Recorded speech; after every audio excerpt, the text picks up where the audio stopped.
Topic natin ngayon tungkol sa chicken feet. Kumakain ba kayo ng paan ng manok?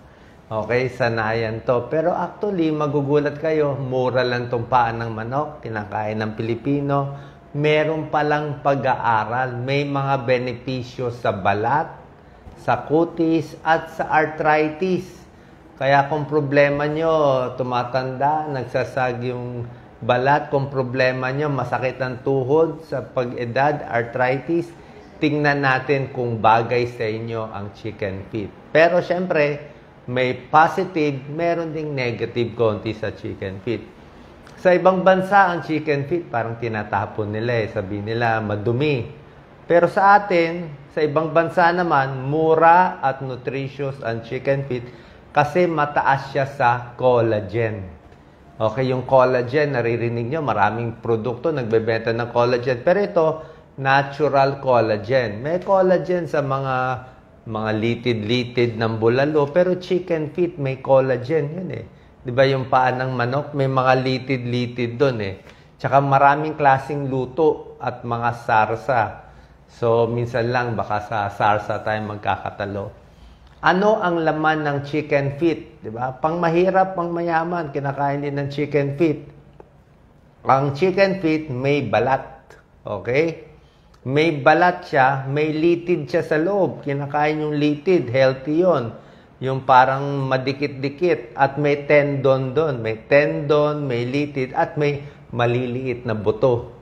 Okay? Ingat tayo sa buto. So, tingnan natin, ano ang nutritional benefits ng chicken feet? 2 pirasong paa ng manok, 70 grams. Okay? Ilang calories? 150 calories. Pwede na. Ang maganda sa chicken feet, 14 grams of protein. Mataas ang protein niya. May 14 grams of protein, chicken feet, at may 70% collagen. Diba? Mahal tong collagen na to. 70% collagen para yan sa litid. Pero ang problema, may fat eh. Balat ng, siyempre kahit chicken feet, may balat na dun yung taba eh. So, meron din 10 grams of fat. Gusto natin yung collagen, medyo ayaw natin yung fat. Carbohydrates, halos wala, 0.14 grams. May calcium siya, 5% of daily needs, pwede na. May phosphorus siya, 5% of daily needs. Konting vitamin A, 2%. At mayaman ang chicken feet sa folate. Pambuntis, folic acid, 15% para yung baby na ipapanganak, hindi magkaroon ng nerve defect, di ba? Folic acid, 15% ang folate ng chicken feet na 2 piraso. So, ang chicken feet, ang pinaka-component niya yung collagen, ha?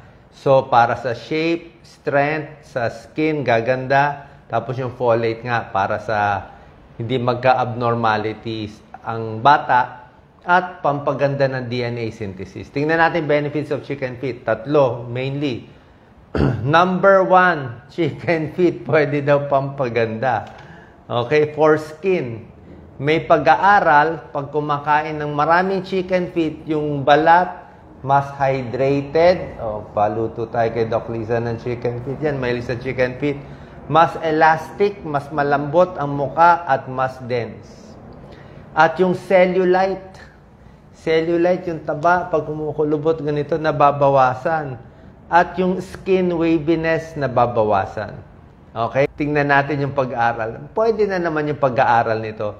6-month study, 105 women, pinag-aralan, pinakain ng chicken feet, nakita nila mas gumanda yung balat. Better wound healing, mabilis maghilo mga sugat, less pagtanda, less sira sa UV light, at merong component na hyaluronic acid. Alam yan, yung mga mamahaling creams na binibili natin, may hyaluronic acid, anti-aging yun eh. Diba? Pero mamaya may side effect din yung chicken feet. Sasabihin ko rin, pros and cons to eh. So 1, pwede sa skin, pampaganda, mura pa. Number 2, benefit, kahit ako nagulat, para sa arthritis, joint pain, pwede pa sa joint pain. Kasi nga may collagen eh. Collagen, kailangan natin yan sa buto natin, diba? Tsaka sa joints natin. Yung collagen ng chicken feet, pinag-aralan, pwede sa may arthritis. Ang dami ko na makikitang pasyente, lalo na yung mga mahihirap kong pasyente. Pag mahirap kasi, usually masakit ang tuhod nila eh. Kakatrabaho sa atin, kaka-work, masakit ang tuhod. Diba? So, knee osteoarthritis, pinag-aralan, 191 katao na puro masakit ang tuhod, binigyan ng 3 buwan ng chicken feet. Ang nangyari, nabawasan ang sakit sa tuhod, nabawasan yung paninigas sa tuhod, at mas nagalaw ang tuhod kasi nga may collagen. Alam ko maraming binibigay sa mga arthritis, merong mga glucosamine, chondroitin, marami pa, o itong mga collagen. Pero ito natural chicken feet kasi nga litid yung kinakain mo Isa pa para sa arthritis, may isang 12-week study, 3-month study, 139 na athletes, binigyan naman to ng collagen, mas lumakas. Nawala yung sakit yung katawan nila. Number 1, para sa balat. Number 2, para sa joints. Pwede kumain ng chicken feet. Gano'ng karami? Mga 2 piraso, 2 chicken feet in a day. Number 3, ang chicken feet, collagen, maganda rin sa buto. So, sa mga babae na menopause, na lumalambot na ang buto, osteoporosis, bone loss, baka ma-fracture, pwede ang collagen ng chicken feet. Pinag-aralan yan sa menopausal women. Okay, so ito medyo may konting pag-aaral to, itong collagen. Number 4, sa blood sugar, hindi ganun kalaki ang pag-aaral. Parang animal study lang na baka hindi tataas, pero hindi natin sure sa blood sugar. Kasi daw, ini-stimulate ang glucagon like peptide 1, pero hindi natin sure to sa diabetes. Sa puso, hindi rin natin masasabi good or bad sa puso. Okay? Ngayon, pupunta tayo sa bad effects. Hindi naman 100% bad. Ang problema sa chicken feet, yung linis. May mga ibang lugar, sabi nila, actually, hindi ko naman ganun kalinya yung pagtingin. Siguro mga ibang mas marunong. Meron daw chicken feet na parang madumi o may ammonia na parang na-burn. Yun ang sabi sa parang pagduda kayo na yung chicken feet na siguro pangit ang itsura o parang na-burn daw o may diferensya yung pa o baka may sakit o ganon, wag nyo kakainin. So, dapat maganda yung chicken feet. So, yung cleanliness nung chicken feet, importante. Okay? So, nasa pagbili nyo na yan. Number 2, yung buto ng chicken feet masyado maliit, meron na babarahan. Ingat sa pagkain, baka malunok yung buto. Wala naman masama kung maliit na buto malunok. Pero syempre, maliliit yun baka ma-choke.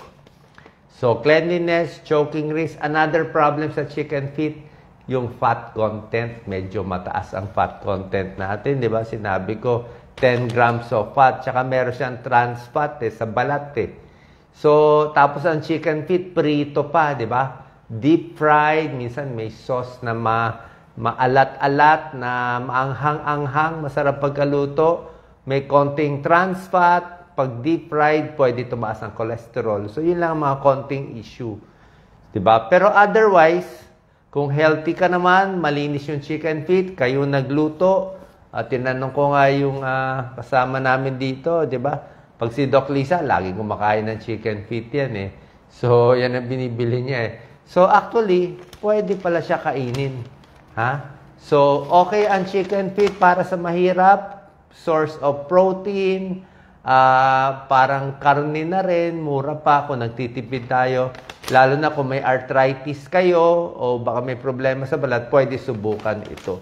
Basta malinis ang pagkaluto. At syempre, sa pagluto, wag lang masyadong maraming mantika o masyadong maalat ang pagkagawa kasi doon tumataas yung calories. Okay? So, sana nakatulong to. Mura at masustansya. Chicken feet, pwede naman po. God bless.